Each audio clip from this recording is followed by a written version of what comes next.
siccome io ho un fratello gemello e c'è una signora che sta scrivendo un libro sulla vita mia e di mio fratello gemello, e allora raccontandoci a vicenda con mio fratello mi ha detto: tu non la smettevi mai di cercare di fare delle cose. E questo mi ha fatto venire in mente che è vero, che io perseguitavo mia mamma, ma proprio la perseguitavo in giro per la casa, la seguivo in giro per la casa e dicevo: mamma, non so cosa fare, mamma, non so cosa fare. E ripetevo questo non 1000 volte, 10.000 volte. Lei diventava matta. Aneddoti, emozioni, colpi di fulmine e colpi di genio, tante scommesse eppure qualche azzardo. Il design è questo e molto altro ancora. Io sono Federica Capozzi e questo è il podcast di Alias che ripercorre il viaggio del brand attraverso le voci e le storie dei suoi protagonisti.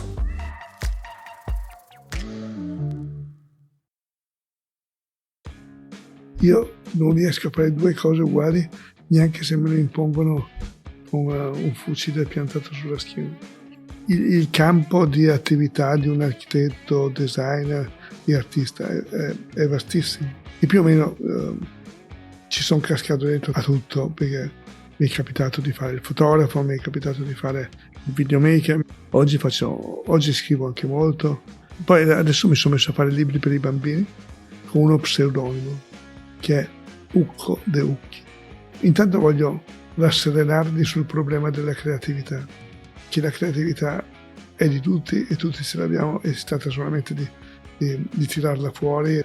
E poi voglio fargli vedere quante cose straordinarie ci sono, che ogni volta che le mescoli insieme ottieni qualcosa di diverso.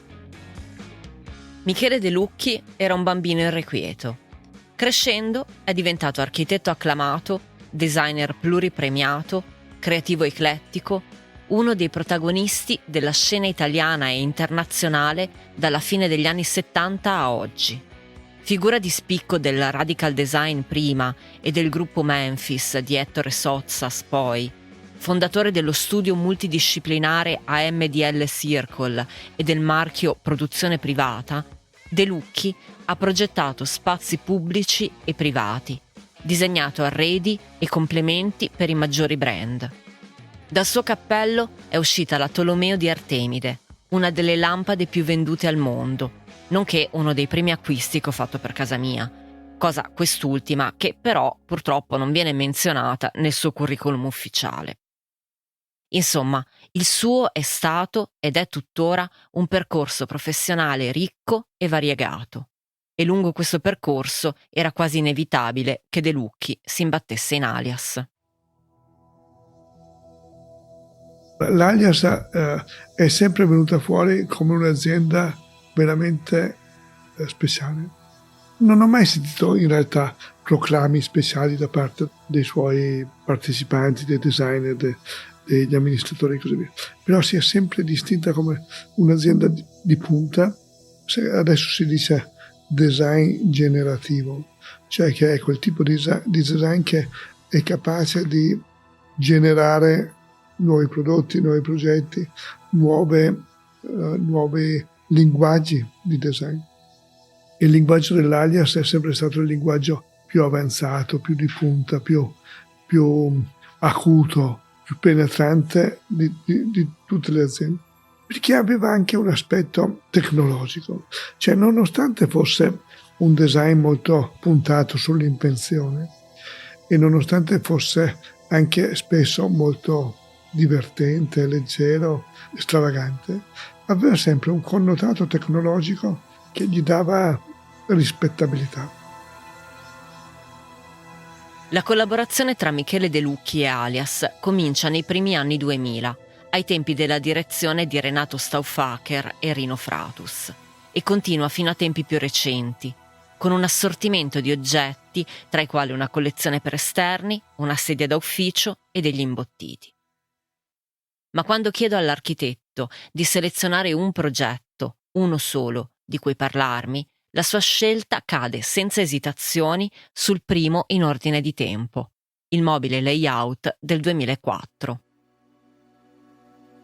Il ricordo più vivo che ho nei confronti di Alias è sicuramente legato al layout, che si chiama layout perché ci siamo resi conto quando l'abbiamo disegnato che nessuno l'avrebbe messo da nessuna parte se non avesse incominciato a progettare il layout mettendo dentro questo oggetto, questo prodotto, perché è un mobile divisorio, è un contenitore divisorio e con una forte personalità, con una forte riconoscibilità.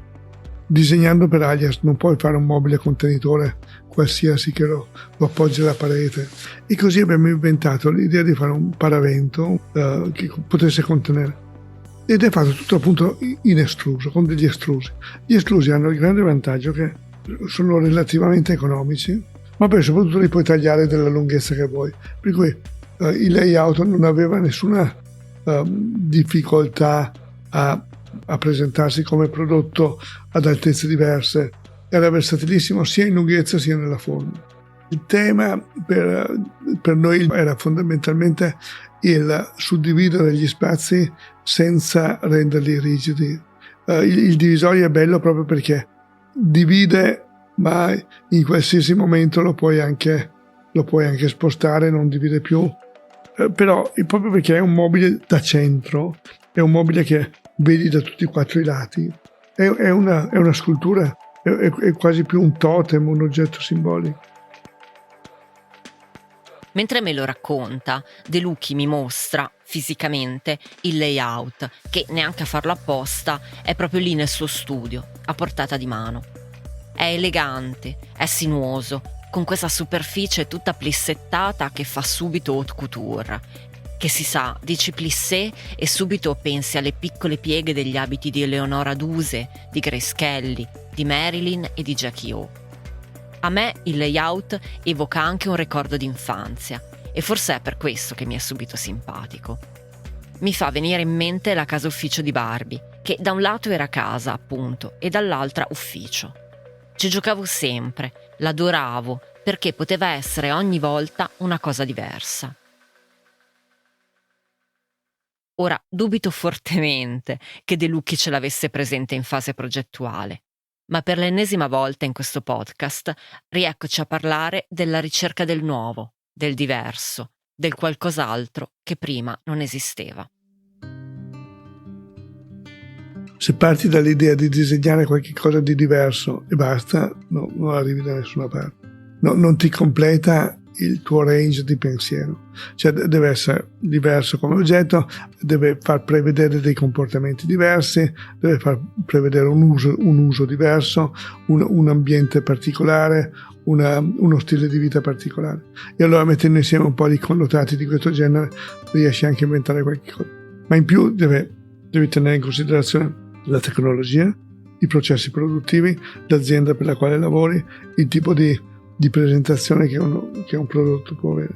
E poi c'è anche un altro aspetto, quello che io dico sempre anche ai miei studenti, che la cosa più importante per progettare è capire in quale epoca sei, quella che si chiama lo spirito del tempo, lo zeitgeist, capire quali sono i grandi temi del momento, capire quali sono le grandi problematiche del momento, che cosa la gente ha in testa quando cammina per strada. Noi per esempio oggi continuiamo a respirare l'aria della preoccupazione del cambiamento climatico, dai problemi economici, dai cambiamenti della società, cioè la società sta cambiando, cioè non ce ne rendiamo conto abbastanza, ma la società sta cambiando tantissimo. Io lo vedo con i miei figli, cioè sono molto diversi da come ero io. Questi cambiamenti qui che non percepisci nella vita normale. Dopo, se riesci a sollevarti un po' rispetto ai problemi quotidiani e tutto, li riconosci e ti accorgi quanto importanti sono nella progettazione. Guarda anche semplicemente la dimensione degli appartamenti. Una volta un appartamento medio era 160-180 metri quadri. Oggi gli appartamenti da 180 metri quadri sono considerati grandi, costosi, difficili da abitare, difficili da gestire. Ecco, c'è sempre questa relazione continua tra il tempo nel quale si vive e la capacità dei designer e degli architetti di dare una risposta a queste mutazioni. Però ci sono dei prodotti che hanno questa grande capacità di adattarsi a momenti diversi. Ci sono quelli che sono i prodotti iconici, si chiamano, che sono quei prodotti che hanno una serie di adattabilità, sia di forme, sia di gusto, sia di colore, sia di materiale. Beh, se c'è un designer che può parlare, a ragione, di prodotti destinati a durare, questo è sicuramente De Lucchi, che di progetti senza tempo ne ha firmati ben più d'uno.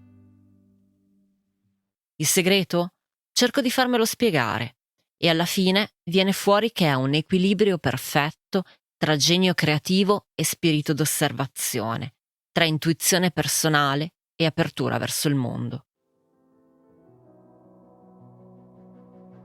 Mi sono accorto che fare l'architetto è proprio interessarsi dell'evoluzione del mondo e di capire quale può essere il tuo contributo, che non è solamente un contributo tecnico, è molto di più, è proprio un riflettere su che cosa ha senso, su che cosa riflette le problematiche di oggi. In ogni caso, qualsiasi cosa fai, qualsiasi cosa disegni, la disegni prima di tutto per te stesso. E prima di tutto la disegni per soddisfare un tuo bisogno personale di espressività, ma anche di sfida con te stesso, di riuscire a inventare qualche cosa di nuovo. E questa sfida qui vale per tanto quanto sai applicare le tue idee alla realtà esterna, per tanto quanto le sai declinare in mondi che non sono i tuoi. Racconto sempre che ho 2 studi, uno per me dove lavoro da solo, vicino a casa, sul Lago Maggiore, e quell'altro invece è lo studio qui di Milano, questo, nel quale lavoro con tanti, quanti siamo? 30, 40, 50. E c'è proprio questo bisogno di alternare un fuoco su te stesso con un fuoco sugli altri, mantenendo sempre l'idea che se vuoi ottenere la felicità non è la tua che devi ottenere ma quella degli altri.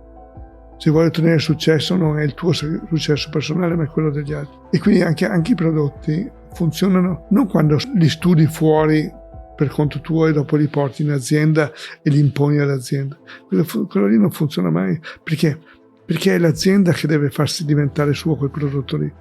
E questa era l'abilità dell'Alias, di far diventare prodotti di Alias, prodotti nati in contesti indipendenti. Se vuoi ottenere la felicità, non è la tua che devi ottenere, ma quella degli altri. È una frase molto bella, questa che mi lascia De Lucchi, una grande verità e un concetto che condivido appieno. Perciò spero di averti fatto felice con questo podcast, che si avvia alla sua conclusione. Per me è stato un privilegio e una gioia raccogliere queste storie dai diretti protagonisti e raccontarle a modo mio. Sì, quella di oggi è l'ultima puntata, ma chissà, lì dove le ho trovate queste storie, ce ne sono molte altre ancora.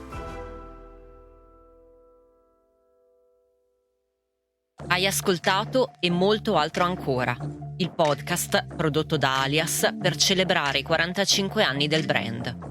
Testi e voce sono di Federica Capozzi. Montaggio e sonorizzazione a cura di Domenico Olivieri.